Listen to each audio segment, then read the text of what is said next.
नमस्कार साथियों, मैं पारस कुमार आप सभी का बहुत बहुत स्वागत करता हूँ पारस फ्री एजुकेशन में। आज इस क्लास में हम स्टडी करने वाले हैं शिक्षक भर्ती स्पेशल पर्यावरण अध्ययन के टॉप 30 क्वेश्चनों की, जहाँ से आपको एग्जाम में प्रश्न देखने को अवश्य मिलने वाले हैं। इसलिए आप सभी लोगों से रिक्वेस्ट है, इस वीडियो को आप कंप्लीट देखें और आप कितने प्रश्नों के सही जवाब दे पाते हैं वो आपको कमेंट बॉक्स में कमेंट के माध्यम से बताना है। तो पहला प्रश्न है, पर्यावरण सुरक्षा अधिनियम को अन्य किस नाम से जाना जाता है। साथियों, पहला प्रश्न आपसे पूछा जाएगा कि पर्यावरण संरक्षण अधिनियम कब पारित हुआ, तो आप बताइएगा वर्ष 1986 में ये पारित हुआ था और इसे छाता विधान के नाम से भी जाना जाता है। विकल्प बी हमारा राइट आंसर होगा। ठीक है, चलिए इसके बाद हम अगला क्वेश्चन लेते हैं। डॉल्फिन को राष्ट्रीय जलीय जीव कब घोषित किया गया। पहला प्रश्न आपसे बनेगा कि भारत का राष्ट्रीय जलीय जीव कौन सा है, तो आप बताएंगे डॉल्फिन भारत का राष्ट्रीय जलीय जीव है, जिसे वर्ष 2009 में राष्ट्रीय जलीय जीव घोषित किया गया था। विकल्प सी हमारा राइट आंसर होगा। और डॉल्फिन को ही गंगा का टाइगर कहा जाता है। क्या गंगा का टाइगर किसे कहा जाता है? डॉल्फिन को कहा जाता है। ए पॉइंट भी आपको ध्यान रखना है। ओके, चलिए इसके बाद हम प्रश्न क्रमांक 3 लेते हैं और आप सभी लोगों से रिक्वेस्ट है, वीडियो पसंद आए वीडियो को आपको लाइक करना है, शेयर करना है और चैनल को सब्सक्राइब करना है। वर्षा ऋतु से पहले बोई जाने वाली फसल कौन सी फसल है? वर्षा ऋतु से पहले मतलब गर्मियों के मौसम में, तो भाई वह फसलें होती हैं जायद की फसलें। विकल्प सी हमारा राइट आंसर होगा। जैसे हम बात करें खीरा हो गया, ककड़ी हो गया, तरबूज हो गया, खरबूज हो गया, ये क्या है भैया? जायद की फसलें हैं जो कि वर्षा ऋतु से पहले बोई जाती हैं। पूछा जाए रबी की फसलें कब बोई जाती हैं, तो आप बताएंगे अक्टूबर नवंबर में इनकी बुआई होती है और मार्च अप्रैल में इनकी कटाई होती है। ये सारे पॉइंट आपको ध्यान रखना है। चलिए इसके बाद हम अगला क्वेश्चन लेते हैं। तितलियों के लिए प्रसिद्ध राष्ट्रीय उद्यान किस राज्य में है? बताएं आप लोग क्या होगा यहाँ पर राइट आंसर। तो साथियों, तितलियों के लिए जो प्रसिद्ध राष्ट्रीय उद्यान है वह कर्नाटक राज्य में है। विकल्प बी हमारा राइट आंसर होगा। अब आप लोग कहोगे उस राष्ट्रीय उद्यान का नाम कौन सा है, तो ध्यान रखिएगा बन्नेरघट्टा उस राष्ट्रीय उद्यान का नाम है। क्या है? बन्नेरघट्टा राष्ट्रीय उद्यान तितलियों के लिए फेमस राष्ट्रीय उद्यान है जो कि कर्नाटक राज्य में है। ठीक है, चलिए इसके बाद हम अगला क्वेश्चन लेते हैं। मानव शरीर में पाचन क्रिया सर्वाधिक किस अंग में संपादित होती है? ध्यान रखिएगा साथियों, जो भोजन का पाचन है वह हमारे मुख से ही शुरू हो जाता है और सबसे अधिक पाचन क्रिया छोटी आंत में संपादित होती है। विकल्प सी हमारा राइट आंसर हो जाएगा। समझ गए ना? विकल्प सी यहाँ पर हमारा क्या है?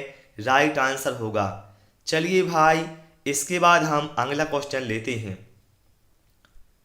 गुरु शिखर किस पर्वत श्रृंखला की सबसे ऊंची चोटी है? बताएं आप लोग। ध्यान रखिएगा साथियों, जो अरावली पर्वतमाला है इसकी सबसे ऊंची चोटी है गुरु शिखर। विकल्प बी हमारा राइट आंसर होगा। और गुरु शिखर की ऊंचाई कितनी है, तो आप ध्यान रखेंगे 1722 मीटर इसकी ऊंचाई है। यदि आपसे पूछा जाए सबसे प्राचीन बलत पर्वत श्रेणी कौन सी है, तो आप बताएंगे अरावली। ठीक है, चलिए अगला क्वेश्चन लेते हैं। बच्चे देने वाले प्राणी क्या कहलाते हैं? ऐसे प्राणी जो बच्चे देते हैं या जो स्तनधारी होते हैं वह क्या कहलाते हैं, तो आप बताइएगा। ऐसे प्राणी जो बच्चों को जन्म देते हैं वह जरायुज प्राणी कहलाते हैं। विकल्प ए यहाँ पर हमारा राइट आंसर होगा। और ऐसे प्राणी जो अंडे देते हैं वह अंडज प्राणी कहलाते हैं। ए पॉइंट भी आपको ध्यान रखना है, ध्यान रहेगा ना सभी को। चलिए भाई, इसके बाद हम अगला क्वेश्चन लेते हैं। हरा ग्रह किसे कहा जाता है? हरा ग्रह, तो भाई यहां पर राइट आंसर हमारा विकल्प सी के साथ जाएगा। ध्यान रखिएगा, वरुण ग्रह को हरा ग्रह कहा जाता है। विकल्प सी हमारा राइट आंसर होगा, क्योंकि भाई इसमें क्या है, मीथेन की अधिकता है। ठीक है, यदि आपसे पूछा जाए लेटा हुआ ग्रह किसे कहा जाता है, लेटा हुआ ग्रह, तो आप बताएंगे अरुण ग्रह को लेटा हुआ ग्रह कहा जाता है। नीला ग्रह किसे कहा जाता है, आप बताएंगे पृथ्वी को कहा जाएगा। चमकीला ग्रह किसे कहा जाएगा, तो बताइएगा शुक्र को चमकीला ग्रह कहा जाएगा। ठीक है, चलिए इसके बाद हम अगला क्वेश्चन लेते हैं। कहाँ कार्य करने वाले लोगों को श्वेत फुफ्फुस रोग हो जाता है? बताएं आप लोग, कहाँ कार्य करने वालों को श्वेत फुफ्फुस रोग हो जाता है? तो आप बताएंगे सीमेंट उद्योग में जो काम करते हैं उनको क्या है, श्वेत फुफ्फुस रोग हो जाता है। ठीक है, और ऐसे व्यक्ति जो कोयला उद्योग में काम करते हैं उन्हें होता है ब्लैक लंग रोग। ठीक है, ध्यान रहेगा। चलिए भाई, इसके बाद हम अगला क्वेश्चन लेते हैं। यहां पर कहा गया है, नलिनी कक्षा 3 के शिक्षार्थियों को जानवर हमारे साथ ही प्रकरण से परिचित कराना चाहती है। प्रकरण को और अधिक रोचक तरीके से प्रस्तुत करने के लिए निम्नलिखित में से कौन सी युक्ति सर्वाधिक उपयुक्त होगी? देखिए, जानवर हमारे साथ ही, इससे क्या है, शिक्षार्थियों को रोचक तरीके से क्या है, परिचित कराना है। तो सबसे उपयुक्त होगा जानवरों तथा उनकी उपयोगिता के आधार पर आप उन्हें एक फिल्म प्रदर्शित करें कक्षा में। इससे क्या है, बच्चे बहुत अच्छे से सीखेंगे। विकल्प डी हमारा क्या है, राइट आंसर होगा। ठीक है, चलिए इसके बाद हम अगला क्वेश्चन लेते हैं। कार के निष्कासित धुएं में कौन सी जहरीली गैस होती है? साथियों, जो कार से धुआं निकलता है उसमें भाई कार्बन मोनोऑक्साइड गैस होती है, जो कि अत्यधिक हानिकारक गैस होती है। विकल्प ए यहाँ पर हमारा राइट आंसर होगा। ध्यान रखिएगा, कार्बन मोनोऑक्साइड को दम घोटू गैस कहा जाता है और कार्बन डाइऑक्साइड को आग बुझाने वाली गैस कहा जाता है। ठीक है, और पूछा जाए किस गैस को मार्स गैस कहा जाता है, तो आप बताइएगा मीथेन को कहा जाता है। पूछा जाए ओजोन परत के लिए किस गैस से सबसे अधिक हानि है, तो आप बताइएगा CFC अर्थात क्लोरोफ्लोरोकार्बन से। ठीक है, चलिए भाई, इसके बाद हम अगला क्वेश्चन लेते हैं। खाद्य पदार्थों के संरक्षण हेतु किसका प्रयोग किया जाता है? बताएं आप लोग, खाद्य पदार्थों के संरक्षण के लिए किसका प्रयोग किया जाता है? तो आप बताइएगा सोडियम बेंजोएट का प्रयोग किया जाता है। विकल्प बी हमारा यहाँ पर क्या है, राइट आंसर होगा। देखिए साथियों, मैं जो भी क्वेश्चन लाता हूँ बिल्कुल ऐसे क्वेश्चन लाता हूँ नपे तिले हुए जो कि एग्जाम में आ सकते हैं। कोई भी ऐसा आपको यहाँ पर क्वेश्चन नहीं मिलेगा जो आपके सिलेबस से बाहर हो या फिर एग्जाम में आने की संभावना ना हो। ठीक है, अगला क्वेश्चन है, अधिकेंद्र शब्द किससे जुड़ा हुआ है? अधिकेंद्र, जिसे इंग्लिश में कहा जाएगा एपी सेंटर। ध्यान रखिएगा साथियों, जो हमारी जब साथियों भूकंप आता है और भूकंप की पहली किरण पृथ्वी पर जहां पर सबसे पहले पहुंचती है उसी को ही क्या कहा जाता है, अधिकेंद्र कहा जाता है। तो हम कह सकते हैं अधिकेंद्र शब्द भूकंप से जुड़ा हुआ है। विकल्प ए यहाँ पर हमारा राइट आंसर होगा। और भूकंप की तीव्रता को किससे मापा जाता है? तो आप बताएंगे रिएक्टर स्केल से इसकी तीव्रता को मापा जाता है। और भूकंप के अध्ययन को क्या कहा जाता है? आप बताएंगे भूकंप के अध्ययन को सीस्मोलॉजी कहा जाता है। पूछा जाए आपसे पृथ्वी का सुरक्षा बाल्ब किसे कहा जाता है? तो आप बताएंगे ज्वालामुखी को। ये सारे पॉइंट भाई आपको नोट करना है, यहाँ पर ध्यान से सुनते जाना है। चलिए अगला क्वेश्चन लेते हैं, बहुत ही शानदार क्वेश्चन आ गया है। अप्पी को आंदोलन को चिपको आंदोलन के दक्षिणी संस्करण के रूप में जाना जाता है। यह आंदोलन कब शुरू हुआ था? देखिए भाई, जो अप्पी को आंदोलन है आप सभी को पता है, ये चिपको आंदोलन का क्या है, कॉपी है। ठीक है, ये समझ सकते हैं आप। और अप्पी को आंदोलन हुआ कहां पर था? तो भैया ये हुआ था कर्नाटक राज्य में। कहाँ हुआ था? कर्नाटक राज्य में हुआ था। इसके जनक कौन थे? तो आप बताएंगे इसके जनक थे पांडुरंग हेगड़े, इसके जनक थे। ठीक है, कब शुरू हुआ था? तो आप बताएंगे वर्ष 1983 में शुरू हुआ था भाई। विकल्प ए यहाँ पर हमारा राइट आंसर होगा। जितने पॉइंट बताए हैं सभी पॉइंट आपको ध्यान रखना है। आंदोलन से एक क्वेश्चन आपके एग्जाम में जरूर पूछा जाएगा। चलिए अगला क्वेश्चन लेते हैं। पिरामिड में उत्पादकों को हमेशा रखा जाता है। साथियों, जो ऊर्जा का पिरामिड बनता है आप सभी को पता होगा, इसमें बताना उत्पादक कहाँ पर रहते हैं। तो भैया आप सभी को पता है, सबसे नीचे कौन रहता है? उत्पादक रहता है। फिर उससे ऊपर कौन रहता है? प्राथमिक उपभोक्ता, फिर द्वितीयक उपभोक्ता, फिर तृतीयक उपभोक्ता, और सबसे ऊपर कौन रहता है? अपघटक रहता है। तो हम कह सकते हैं पिरामिड में जो उत्पादक होते हैं वह कहाँ पर होते हैं? तो भैया यह सबसे नीचे होते हैं। विकल्प ए यहाँ पर हमारा राइट आंसर होगा। मैंने आपको डायग्राम समझा दिया है जिससे आप कभी नहीं भूलोगे। ठीक है, चलिए इसके बाद भाई हम अगला क्वेश्चन लेते हैं। कहा गया है पर्यावरण अध्ययन में संकल्पनाओं और मुद्दों को विज्ञान और सामाजिक विज्ञान विषय के रूप में नहीं रखा गया है। बताएं ऐसा क्यों है? भाई जो प्राइमरी लेवल है इसमें क्या है, जो विज्ञान और सामाजिक विज्ञान है इसको अलग से नहीं रखा गया है, बल्कि पर्यावरण अध्ययन के अंतर्गत ही सभी को रखा गया है। ऐसा इसलिए हुआ है भाई क्योंकि इस आयु के जो बच्चे हैं वह अपने परिवेश को अलग अलग रूप में नहीं देखते, बल्कि क्या है, समग्र रूप में देखते हैं। विकल्प ए यहाँ पर हमारा राइट आंसर होगा। मैंने साथियों इसमें पेडागोजी के क्वेश्चन भी शामिल किए हैं क्योंकि आप लोग बार बार कमेंट करते थे कि पेडागोजी भी हमारी साथ साथ कवर होती जाए। तो भाई आपके दोनों टॉपिक साथ में कवर होंगे। ठीक है, इसमें टोटल 30 क्वेश्चन हैं। आप लोग हमें जरूर कमेंट करना आपने कितने प्रश्नों के सही जवाब दिए हैं। उस वैज्ञानिक का क्या नाम है जिसने सबसे पहले मच्छर के पेट के अंदर ताक झांक की और यह सिद्ध किया कि मलेरिया मच्छर से फैलता है, तथा इस अनुसंधान के लिए उन्हें दिसंबर 1902 में चिकित्सा के क्षेत्र में नोबेल पुरस्कार भी दिया गया। तो भाई उनका नाम था रोनाल्ड रॉस। इन्होंने ही बताया था कि जो मलेरिया है वह किससे फैलता है? मच्छर से फैलता है। और इन्होंने ही क्या है, मलेरिया के परजीवी प्लाज्मोडियम की खोज की थी। क्या इसकी खोज की थी? प्लाज्मोडियम। इन्होंने ही बताया था कि जो मलेरिया है वह मलेरिया के परजीवी प्लाज्मोडियम से फैलता है।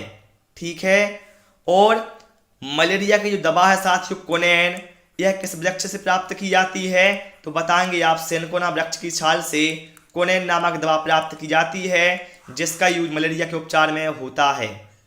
ठीक है, इन्हें नोबेल पुरस्कार कब प्रदान किया गया? 1902 में। ए पॉइंट भी आपको ध्यान रखना है। चलिए अगला क्वेश्चन लेते हैं। इनमें से कौन सा प्राकृतिक बहुलक है? प्राकृतिक बहुलक क्या है? जो भैया प्रकृति से हमें सीधा प्राप्त होगा वह क्या है? प्राकृतिक बहुलक है। तो यहाँ पर साथियों जो सेलुलोज है ये क्या है भाई? ये प्राकृतिक बहुलक है। विकल्प सी हमारा राइट आंसर हो जाएगा। बाकी जो बेकेलाइट है, पीवीसी है, नाइलॉन है, ये तीनों क्या है भैया? ये तीनों कृत्रिम बहुलक हैं। ठीक है, ध्यान रहेगा ना सभी को। चलिए इसके बाद हम अगला क्वेश्चन देखते हैं। लाल रक्त कोशिकाओं के निर्माण के लिए कौन सा अंग जिम्मेदार है? मतलब सीधा साधा यहां पर पूछा गया है, लाल रक्त कोशिकाएं अर्थात जो आरबीसी है इसका निर्माण हमारे किस अंग में होता है भैया? तो इसका निर्माण होता है बोन मैरो अर्थात अस्थि मज्जा में इसका निर्माण होता है। विकल्प डी हमारा यहाँ पर राइट आंसर होगा। और जो आरबीसी की मृत्यु है वह कहाँ पर हो जाती है? तो इसकी मृत्यु होती है प्लीहा में, इसलिए प्लीहा को आरबीसी की कब्र कहा जाता है। ठीक है, दोनों पॉइंट आपको ध्यान रखना है। चलिए अगला क्वेश्चन लेते हैं।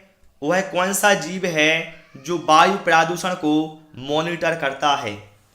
तो देखिए आपको पता है वायु प्रदूषण को मॉनिटर कौन करता है? लाइकेन करता है। विकल्प सी यहाँ पर हमारा राइट आंसर होगा। और जो लिटमस पेपर है साथियों लाइकेन से प्राप्त होता है। लिटमस पेपर किससे प्राप्त होता है? लाइकेन से प्राप्त होता है। और शैवाल और कवक के बीच, शैवाल व कवक के बीच सहजीविता का संबंध कौन दर्शाता है? लाइकेन दर्शाता है। ठीक है, कवक का अध्ययन क्या कहलाता है? तो भैया बताएंगे कवक का अध्ययन माइकोलॉजी कहलाता है। शैवाल का अध्ययन क्या कहलाता है? आप बताएंगे फाइकोलॉजी कहलाता है। ठीक है, बैक्टीरिया की खोज किसने की? आप बताएंगे ल्यूवेनहॉक ने की। ये सारे पॉइंट आप लोग भाई ध्यान से सुनते जाएं। ठीक है, यदि आप ध्यान से सुनेंगे तो आपको ना तो याद करना है ना नोट करना है, आपको भाई दिमाग में याद रहेगा, ये मेरी गारंटी है यदि आप वीडियो को बिल्कुल ध्यान से देखते हैं तो। चलिए अगला क्वेश्चन है, कीटों के अध्ययन को क्या कहा जाता है? कीटों के अध्ययन को, तो भाई कीटों के अध्ययन को कहा जाता है एंटोमोलॉजी। विकल्प सी यहाँ पर हमारा राइट आंसर होगा। और मैंने अभी बताया आपको शैवालों के अध्ययन को क्या कहा जाता है? फाइकोलॉजी कहा जाता है। ध्यान रखिएगा, पक्षियों के अध्ययन को क्या कहा जाता है? ऑर्निथोलॉजी कहा जाता है। और सांपों के अध्ययन को कहा जाता है ओफियोलॉजी। ध्यान रखिएगा भाई, आप बड़े से बड़े क्लास देखिए, आप वहां पर आपको मात्र 1 घंटे में 20 से 30 क्वेश्चन कराए जाते हैं और यहाँ पर मैं आपको मात्र 20 मिनट में 30 क्वेश्चन कंप्लीट करवाता हूं, वो भी इतनी व्याख्या के साथ। आपको ऐसा भाई कहीं नहीं मिलेगा, फ्री में भाई आपको ऐसा कंटेंट कहीं नहीं मिलेगा, इतना तो मैं आपको गारंटी से कहता हूं। तो भाई आप मेहनत के लिए मेरी वीडियो को लाइक कर सकते हैं और जो भी आपके साथी हैं उनके साथ इसे शेयर कर दिया करें, तो भाई वही क्या है गुरु दक्षिणा हो जाएगी। ठीक है, चलिए अगला है, नेपानगर अखबारी कागज फैक्ट्री भारत के किस राज्य में स्थित है? पहला प्रश्न आपसे पूछा जाएगा कि जो नेपानगर है यह किसके लिए प्रसिद्ध है? तो आप ध्यान रखिएगा, नेपानगर अखबारी कागज के लिए प्रसिद्ध है। और ये है कहाँ पर? तो भाई ये मध्य प्रदेश में है। विकल्प डी हमारा राइट आंसर होगा।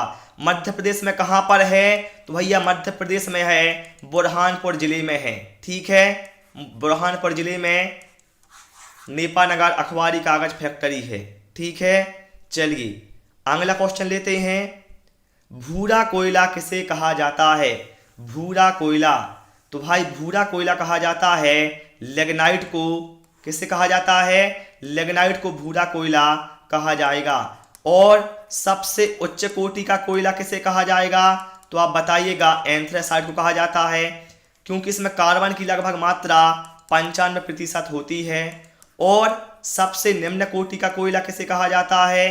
तो बताइएगा पीट कोयला को सबसे निम्न कोटि का कोयला कहा जाता है। चलिए इसके बाद हम अगला क्वेश्चन लेते हैं। प्राथमिक स्तर पर पर्यावरण अध्ययन पढ़ाने के लिए निम्नलिखित में से कौन सा पहलू सबसे महत्वपूर्ण होना चाहिए?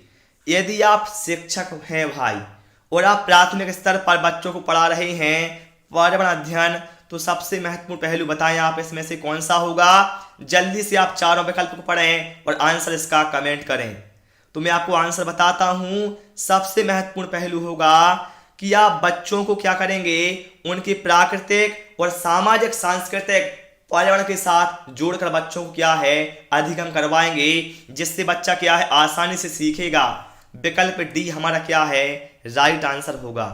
चलिए अगला क्वेश्चन है, ईस्ट किसके अंतर्गत आता है? ईस्ट, ध्यान रखिएगा मेरे भाई, चाहे वह बात करें हम पेनिसिलिन की, चाहे हम बात करें मशरूम की, ये भैया सभी क्या हैं, कवक के अंतर्गत आते हैं या फफूंद के अंतर्गत आते हैं। विकल्प बी हमारा क्या है, राइट आंसर हो जाएगा। ठीक है, ध्यान रहेगा ना। चलिए इसके बाद हम अगला क्वेश्चन लेते हैं। विश्व की सबसे लंबी पर्वत श्रृंखला कौन सी है? विश्व की सबसे लंबी पर्वत श्रृंखला, तो भैया उसका नाम क्या है, एंडीज पर्वत श्रृंखला। ये विश्व की क्या है, सबसे लंबी पर्वत श्रृंखला है। और पूछा जाएगा ये स्थित कहाँ पर है, तो आप बताएंगे दक्षिणी अमेरिका में यह स्थित है, एंडीज पर्वत श्रृंखला। ठीक है, चलिए अगला क्वेश्चन लेते हैं। सबसे लंबी आयु किस पेड़ की होती है? सबसे लंबी आयु, तो भैया सबसे लंबी आयु होती है सिकुआ पेड़ की। विकल्प ए यहाँ पर हमारा क्या है, राइट आंसर होगा। और सबसे लंबा पौधा कौन सा होता है, तो आप बताएंगे यूकेलिप्टस होता है। और इसे ही भैया क्या है, आतंकवादी वृक्ष कहा गया है। और जो बांस है ये सबसे तेजी से बढ़ने वाला पौधा है। ए पॉइंट आपको ध्यान रखना है। ठीक है, चलिए अगला क्वेश्चन लेते हैं। बच्चों में प्रोटीन की कमी से कौन सा रोग हो जाता है? बच्चों में भाई जो प्रोटीन की कमी होती है तो उन्हें क्या है, मरासमस नामक रोग हो जाता है। विकल्प डी हमारा पर क्या है, राइट आंसर होगा। और हीमोग्लोबिन की कमी से क्या है, एनीमिया रोग हो जाता है। विटामिन सी की कमी से क्या है, स्कर्वी रोग हो जाता है। पारा से क्या है, मीनी माता रोग हो जाता है। ठीक है ना। जिस तरह से मैं आपको पढ़ा रहा हूं आपको ही ऐसे तैयारी करना है भाई। आपको मैं लिख के देता हूं, आपके 30 में से कम भाई 28 नंबर अवश्य आएंगे। ठीक है, बिल्कुल आप फ्री माइंड में पढ़ें, बिल्कुल भी आप टेंशन ना लें। इनमें से किस गैस से मछली जैसी गंध आती है? मछली जैसी गंध बताना है किससे आती है। तो भैया जो ओजोन गैस है इससे क्या है, मछली जैसी गंध आती है। ये आपको ध्यान रखना है।